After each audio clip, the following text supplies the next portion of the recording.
श्रोताओं, आज 17 नवंबर को राष्ट्रीय मिर्गी दिवस के रूप में मनाया जाता है और ये एक बहुत ही महत्वपूर्ण दिवस है जब हम मिर्गी रोग के प्रति लोगों को जागरूक करने का प्रयास करते हैं। आज इस कार्यक्रम में हमारे मेहमान हैं डॉक्टर मेजर नंद किशोर, जो कि मनोरोग विशेषज्ञ हैं और आज इस विषय पर हम आपसे जानकारी लेंगे और इस दिवस की महत्ता के बारे में और इस रोग के प्रति लोगों को हम कैसे जागरूक कर सकते हैं, इस विषय पर हम बात करेंगे। इसके लक्षणों पर बात करेंगे और उपचार किस तरह से किया जाता है, समाज की क्या भूमिका होनी चाहिए, परिवार की क्या भूमिका होनी चाहिए, इन सब विषयों को इसमें शामिल करने का प्रयास करेंगे। डॉक्टर मेजर नंद किशोर, कार्यक्रम में आपका बहुत बहुत स्वागत है। धन्यवाद अनिल जी। डॉक्टर मेजर नंद किशोर, सबसे पहले तो आज के दिन को मनाने का क्या उद्देश्य है? उद्देश्य यही है कि जन जागरूकता आए, ये बताया जाए कि ये भी एक रोग है जो कि काफी आम है। करीब 0.5 से 1% लोगों को होता है और इसका उपचार संभव है। दैवीय प्रकोप वगैरह जो ज्यादातर लोग हमारे ग्रामीण क्षेत्रों में जो समझते हैं, उत्तराखंड के परिप्रेक्ष्य में ये और ज्यादा, तो ऐसी जगह ये जन जागरूकता है कि ये भी एक बीमारी है, ये क्या होती है, इसका उपचार संभव है। झाड़ फूंक या दुआ ताबीज या इस तरह से ना करा के, समय ना वेस्ट करके समय पे सामने आए और उपचार कराएं और ठीक हो जाएं। तो हम कह सकते हैं कि ये रोग जो है पूरी तरह से क्यूरेबल है। जिस तरह से और बीमारियों में काफी क्योर संभव है, इसी तरह से इसमें भी कुछ परहेज किए जाएं, लग के दवाई की जाए तो बिल्कुल अच्छी तरह से इसका इलाज कर सकते हैं, होता है। तो डॉक्टर साहब, हम जानना चाहेंगे कि इसके जो प्रमुख लक्षण हैं वो क्या हैं। ऐसा कहा जाता है कि इसमें दौरे पड़ते हैं, हमने देखा भी है। इसके अलावा और क्या लक्षण होते हैं? हाँ, देखिए, वैसे जो ये सीजर मतलब सीज हो जाना, रुक जाना, दिमाग का के सारे कार्य प्रणाली रुक जाती है थोड़ी सी देर के लिए, अचानक होता है और ये अचानक ही ठीक भी हो जाता है। 2-3 तरह का होता है। एक तो है कि इसमें ये है कि दिमाग की कोशिकाएं जो होती है, हमारे न्यूरॉन्स जो इकाई है, उसमें कोशिकाएं ये उत्तेजित हो जाती हैं और फिर ये पूरा दौरे के रूप में या और तरह से ये सामने आता है। तो जो आम जन को समझना जरूरी है, ये लक्षण इस तरह से होते हैं कि अचानक हाथ पैर टेढ़े हो जाते हैं, मुंह बंद हो जाता है, दांत के बीच में जीभ आ सकती है, बेहोश हो जाता है इंसान, हाथ अकड़ के और फिर झटके लगते हैं। और ये सारी प्रक्रिया 1.5 से 2-2.5 मिनट के अंदर पूरी हो जाती। फिर धीरे धीरे वो दौरे जो झटके हैं वो समाप्त हो जाते हैं और होश भी आ जाता है, इंसान सामान्य हो जाता है। लेकिन ये है कि आगे कब ऐसा हो जाएगा ये नहीं कहा जा सकता, इसलिए उपचार करना बेहद बेहद जरूरी है, क्योंकि ये बहुत अच्छा इसका इलाज संभव है। डॉक्टर मेजर नंद किशोर, हम जानना चाहेंगे कि इसके लिए क्या कोई उम्र निर्धारित है, क्योंकि हमने तो बच्चों में भी होते देखा है। ये ज्यादातर तो देखिए 40% तो ये 1 से और 10 वर्ष के बच्चों में होता है और 30% होता है ये 10 से 20 वर्ष के लोगों में, और शुरुआत जो मैं कह रहा हूँ। और उसके बाद ये वैसे देखा जाए तो बचपन और बुढ़ापा दोनों में थोड़ी सी होने की संभावना ज्यादा होती है, शुरुआत होने की। तो आपने बताया कि लक्षण जिसमें दौरा पड़ता है, हाथ पैर टेढ़े हो जाते हैं और दांत भिज जाते हैं, होंठ भी कट सकता है और कई बार जीभ भी कट सकती है, कभी कभी पेशाब भी निकल जाता है, चोट भी लग जाती है क्योंकि आदमी अचेत हो जाता है जी, गिर भी पड़ता है। डॉक्टर मेजर नंद किशोर, अब हमारे श्रोताओं को बताएं कि इसके पीछे कारण क्या है। देखिए, अगर बच्चों में देखें तो कारण जो बर्थ इंजरीज हैं, जन्म के समय की जो भी प्रसव के टाइम में परेशानी हो सकती है, ठीक से ऑक्सीजन नहीं मिला, ठीक से ब्लड सप्लाई नहीं हुई, उस तरह की चीजें ज्यादा, या वृद्धि विकास में कोई दिक्कत हुई, वो चीजें बचपन में ज्यादा हैं, जो जैसे मैंने कहा 1 से 10 वर्ष के बीच में जो होते हैं। और बाद में बड़ों को तो सर की चोट, जो हमारे स्नायु तंत्र है उसका संक्रमण, कोई ट्यूमर हो, कोई लकवा वगैरह मार जाए, या कुछ ऐसी बीमारियां जिनमें ये डिग्रेड होती हैं, सब ये नर्वस सिस्टम का डिजेनरेशन होता है, जिसमें पार्किंसन भी हो सकता है और बहुत सारी तमाम बीमारियां हैं, वो है। लेकिन मुख्यतः चोट, ट्यूमर, सर की चोट, ये विशेष करके सर के संक्रमण यही ज्यादा आम होते हैं। ये जब आप संक्रमण की बात कर रहे हैं डॉक्टर नंद किशोर, तो हमने सुना है कि कोई तंत्रिका परजीवी होता है। हाँ, उस कारण भी हो जाता है। इसको कहते हैं न्यूरोसिस्टिसर्कोसिस। ये टेपवर्म होता है और ये किसी तरह से हमारे शरीर में प्रवेश करके रक्त के माध्यम से हमारे मस्तिष्क में पहुंच जाता है। इसके लार्वा, इसके बहुत छोटे छोटे से सूक्ष्म इसके अंग, और वो फिर वहां पे ये सूजन पैदा करते हैं और वहां से ये जो मैं उसकी बात कर रहा था कि न्यूरॉन्स डिस्चार्ज करते हैं या उत्तेजित होते हैं, ये वहां से फिर मिर्गी के दौरे का रूप ले लेता है। तो इस तरह के केसेस भी आजकल काफी देखने को मिल रहे हैं डॉक्टर नंदकिशोर। काफी, खास करके ये जो हम लोग सब्जी वगैरह ठीक से धोते नहीं हैं या बहुत गंदे पानी में धो के थैली पे लगा लेते हैं और हम बहुत सावधानी नहीं बरते हैं, या जल्दीबाजी में होटल में बन जाए या थैली वगैरह पे और हमने ठीक से बहुत सब्जी नहीं धोई तो वो चीज उसके अंश रह जाते हैं और जो कि फिर हमारे भोजन में हम तक पहुंच जाते हैं भोजन के माध्यम से। डॉक्टर नंदकिशोर, क्या दुनिया भर में एपिलेप्सी या मिर्गी की जब हम बात करते हैं तो क्या अलग अलग कारण हैं? कारण तो लगभग सब जगह जैसे ही हैं, कोई बहुत अलग नहीं विश्व के सब हिस्सों में।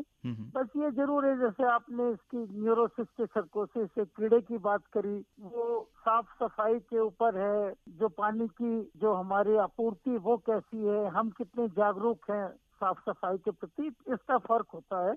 और तो बाकी जैसे बड़ों में वो कारण ट्यूमर के, इन्फेक्शन शायद और जगह थोड़ा सा कम है कुछ विकसित देशों में, इतना ही फर्क है। मगर यही सब है, ट्यूमर है कहीं भी हो सकता है जी। बच्चों में तो यही है कि जो हमारे यहाँ ये थोड़ा सा ज्यादा है, प्रसव के टाइम की परेशानियां यहाँ पे हल्का सा कुछ ज्यादा मात्रा में देखा जा सकता है, लेकिन कारण अमूमन हर जगह इसी तरह के हैं। डॉक्टर नंदकिशोर, ये एक न्यूरोलॉजिकल प्रॉब्लम है और अचानक होती है, अत्यधिक विद्युत संचार के कारण दौरा पड़ता है, और आपने बताया कि इसकी अवधि 2 से 2.5 मिनट के बीच की होती है आमतौर पर। हाँ, देखिए कभी कभी तो ये कई प्रकार के होते हैं। जैसे एक जो जनरल जो है तो बहुत टिपिकल जिसको सबको जानना चाहिए वो तो यही है, जैसे मैंने इसका वर्णन किया था कि बेहोश हो जाता है, शरीर कट जाता है, गिर जाता है, वो सब हो सकते हैं। लेकिन कुछ दौरे ऐसे भी होते हैं, ये जानना भी बहुत जरूरी है कि जैसे बच्चा है थोड़ी देर के लिए जैसे बिल्कुल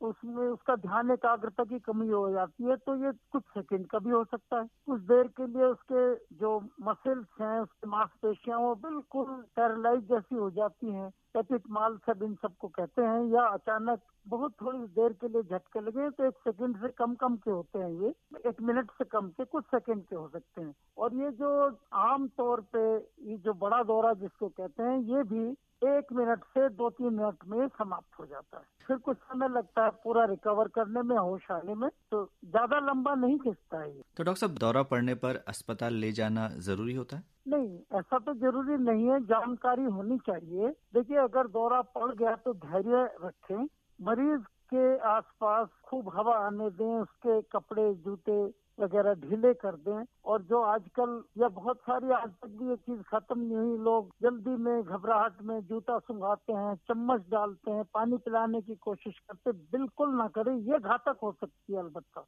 करना ये चाहिए कि किसी एक किनारे डाल दीजिए, बाएं या दाएं, करवट ले लें, कोई उंगली पे रुमाल डाल के, और जब मुंह बहुत प्यार से सावधानी से कर दीजिए, इसको क्लीन कर दीजिए, साफ कर दीजिए, जिसका लार है वो साफ कर दीजिए, सलाइवा। और जैसे मैंने कहा, एक किनारे कर दीजिए एक साइड में, और थोड़ा धैर्य रखिए, उसके हाथ पैरों को जबरदस्ती रोकने की कोशिश ना करें। और अक्सर तो जरूरी नहीं होता अस्पताल ले जाना। हाँ, अगर ये रुक नहीं रहा है या एक खत्म नहीं हुआ, दूसरा फिर दौरा पड़ गया, जल्दी हो गया, तो फिर जरूर हमें अस्पताल ले जाने की सोचनी चाहिए। अक्सर जरूरत नहीं पड़ती है। तो डॉक्टर साहब, इसमें ट्रीटमेंट क्या है, इलाज की प्रक्रिया क्या होती है? देखिए, इसमें कहने को तो ये हुआ कि ये जैसे अभी तक वर्णन किया, लेकिन बहुत सारी तरह की ये एपिलेप्सी या मिर्गी होती है। तो सबसे पहले तो है कि अच्छा डॉक्टर ढंग से ये जान ले कि कौन सी किस्म की एपिलेप्सी है या बीमारी है, ये मिर्गी है, और उस पर कौन सी दवाई ज्यादा अच्छी रहेगी, ये बहुत जरूरी है। कभी कभी ये जानने के लिए, खास करके थोड़े बड़े लोगों में, वृद्ध लोगों में, सीटी स्कैन या ईईजी करने की जरूरत हो सकती है, कुछ साधारण से रक्त परीक्षण की जरूरत हो सकती है। लेकिन सबसे ऊपर सबसे ज्यादा है ये कि ठीक से घर वाले ठीक से बताएं, हम डॉक्टर लोग ढंग से सुन ले, समझ लें और उस दवा का चुनाव करें जो उस तरह की मिर्गी के लिए सबसे उपयुक्त हो। इसमें वजन का भी ख्याल रखा जाता है, कितना वजन है मरीज का और कौन सी दवाई ज्यादा माफिक आएगी। और उसके बाद सबसे ज्यादा जरूरी होता है ये जानना कि इस बात के लिए खुश ना हो कि भाई अब तो चलिए ठीक होने लगा और छोड़ देते हैं दवाई। यही गलती करते हैं लोग। 3 से 5 वर्ष तक ये लगातार, और उस लगातार में ये है कि अगर 2 टाइम की दवाई है तो एक वक्त भी ना छूटे, दिन की तो बहुत बड़ी बात हो। उसके अलावा कुछ सावधानियां इस तरह से हैं कि ये जो मोबाइल, इंटरनेट ये कुछ कम देखें, टीवी कम देखें, व्रत ना रखें और नियमित रूप से दवाई लें। कभी ज्यादा ये भूख लगने पे भी बहुत ज्यादा समय हो गया खाने का और आपने बहुत डिले कर दिया, बहुत लेट कर दिया, तब भी ऐसा हो सकता है। और सबसे महत्वपूर्ण है कि समय पे दवाई ली जाए। 2 टाइम की खुराक है तो जितने बजे सुबह उतने बजे शाम की भी रखी जाए जी। और इस तरह से बड़े धैर्यपूर्ण घर वाले भी और मरीज भी। पहले 3 साल कहते थे, अब आमतौर पे हम लोग 3 या 4 या 5 साल, लेकिन लट के दवाई करना बेहद जरूरी है, बेहद जरूरी, एक दिन भी ना छूटे। तो डॉक्टर साहब, पर्याप्त नींद लेना भी बहुत जरूरी होगा इस रोग में? हाँ, आपने बहुत मुझे अच्छा याद दिला। नींद का बहुत अधिक महत्व है, बहुत अच्छी नींद लेनी चाहिए, इसमें उसका भी बहुत अच्छा महत्व है। आमतौर पर ऐसा भी कहा जाता है, ये तो हर रोग में बिल्कुल सही बात साबित हो रही है कि अल्कोहल या नशीली चीजों का हम प्रयोग ना करें। हाँ, ये कारण भी है। अगर बहुत देर आप अल्कोहल या नशीली चीजों का करें तो इनके द्वारा भी सीजर, वो मिर्गी ही कहलाती है, तो वो काफी होने की संभावना है। जब दवाई चल रही तो स्मोकिंग, जितने भी ये नशे होते हैं जिसमें धूम्रपान भी है और ये मद्यपान भी है, अल्कोहल है, इन सब से दवाई की क्षमता कम होती है और ये संभावना बढ़ जाती है कि बीच बीच में दौरा पड़ जाए। से बचना चाहिए, बहुत जरूरी। डॉक्टर साहब, आमतौर पर कहा जा रहा है आजकल कि हम स्क्रीन टाइम को कम कर दें, टीवी, कंप्यूटर और तनाव से दूर रहें, और ऐसा भी कहा जा रहा है कि जो तेज चमकती रोशनी है उससे भी दूर रहें। आपका क्या कहना? बिल्कुल बिल्कुल। एक होता है जैसे तेज चमकती रोशनी का, तो ऐसा है कि जैसे मोहन के रास्ते में एक उदाहरण दूंगा मैं, जहाँ पे वो सूरज की किरणें छन के आती है। मान लिया गाड़ी में, बस में आप बाहर की तरफ देख रहे हैं तो वो फ्लिकरिंग लाइट, वो जो झपझपाती सी जो रोशनी है, उससे भी हो सकता है। तो जितने भी ये डिस्को लाइट और जो फ्लिकर करती हैं रोशनी इस तरह की चकाचौंध वाली, इनसे पड़ने की संभावना रहती है। बिल्कुल इनको भी बचना चाहिए। बिल्कुल। इस रोग को लेकर कई भ्रांतियां और धारणाएं भी हैं डॉक्टर नंद किशोर। आज के दिन इस पर चर्चा करना बहुत ही आवश्यक है। आप क्या कहेंगे? मैंने तो ये देखा है कि हमारे उत्तराखंड की अगर बात करें तो 4-4, 5-5 साल गुजर गए यही दैवीय प्रकोप समझते, झाड़ फूंक कराते, और फिर किसी ने बताया कि अरे हमारे उसको भी ऐसा होता था और वहाँ गए थे, इसका तो इलाज संभव है। तो ये सब है, ये भ्रांतियां दूर करने की बहुत ज्यादा जरूरत है। जन जागरण होना चाहिए, लोगों को बताया जाना चाहिए। हालांकि जागरूकता पहले से काफी आई है, तो ये भ्रांतियां बहुत हैं। वो जूता सुंघाने से ठीक हो जाता है, ठीक तो ये वैसे ही हो जाएगा। भाई मैंने बताया कि थोड़ी सी देर में 1-2 मिनट के बाद ये ठीक हो जाता है एक दौरा। तो लोग ये मान लेते हैं कि जूता सुंघाने से, प्याज सुंघाने से ठीक हुआ। तो ये भ्रांतियां दूर करें। कोई दैवीय प्रकोप नहीं, ये भी एक बीमारी है जो कि पूरी तरह से ठीक हो सकती है। डॉक्टर साहब, आपने इस साक्षात्कार के बीच में ही कहा था कि अगर मील्स हम स्किप करते हैं, लंबे समय तक भोजन नहीं करते हैं, तो भी सीजर आ सकते हैं। तो क्या जो हाइपोग्लाइसीमिया के पेशेंट्स हैं उनके लिए भी इस तरह का खतरा रहता है? हाँ, डायबिटिक्स को हो सकता है, या हमारी स्त्रियां, महिलाएं कभी लंबा व्रत लें, उनको मना करते हैं हम तो, खैर नहीं लेना चाहिए। तो हाइपोग्लाइसीमिया से जबकि शरीर में शर्करा का स्तर कम हो जाता है, लंबी देर खाना नहीं खाया, जर्नी में है, तो हम तो कहते हैं भाई कुछ बिस्किट कुछ खा लीजिए और कोई भी तरह का व्रत न लें, मगर ये आपको दौरा पड़ गया तो दिक्कत हो जाएगी। डॉक्टर नंद किशोर, परिवार की बहुत बड़ी भूमिका है, समाज से भी क्या अपेक्षा करते हैं?